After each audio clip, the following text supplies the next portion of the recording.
But the missing ingredient was the drinks, you know, and I knew I really wanted to do great cocktails. Didn't know a single. Been going to the Atlantic a bit because the Atlantic bar was absolutely incredible at the time, a really incredible scene there. If you could get in, Dick Bradsell had left the Atlantic by then. I think he was at Detroit or somewhere. I didn't know him, didn't really know anyone who knew him. And I'd been up in Manchester for the opening of Machinere, Oliver Payton's restaurant. And I'd met this guy who had this kind of really striking specs on and had a good vibe about him. He's called Dave Stewart.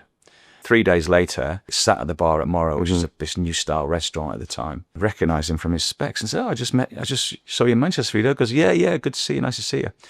I said, "Well, my name's JD. I'm thinking of opening a bar." I said, "Oh, where do you want to do that?" I said, "Just down the road on Clerkenwell Road." He said, "Okay, what kind of bar do you want to do?" I said, "Well, I do blah, blah." I told him the whole blurb with cocktails. He said, "Oh, if you want to do cocktails, you need to meet this guy." And he sat back. Sat next to him was Dick Bradsell. I'm like, fuck. You are Dick Bradsell. You know, else are you hiding back? You know, he's like, you're joking. And wow. And just such a bit of serendipity. So that lunch, like maybe the most important lunch you ever had. Absolutely. Who knows what would have happened? Yeah. You know, I probably would have done one bar and given up and still be a boring lawyer. But I met Dick, completely hit it off with him straight away. Told him what I wanted to do, and I think he was at a loose end at the time, or he was, you know, thinking about leaving wherever he was.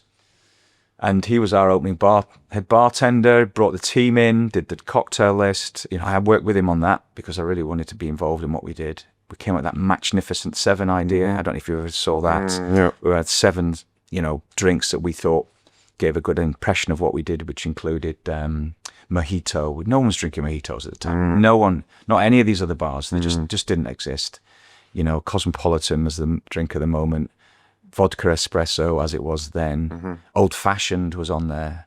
I can't remember what the others were, but there were 7 drinks that really stood the test of time. And they were on a big screen and always there. And that really helped to sell them, and people tried them and liked them.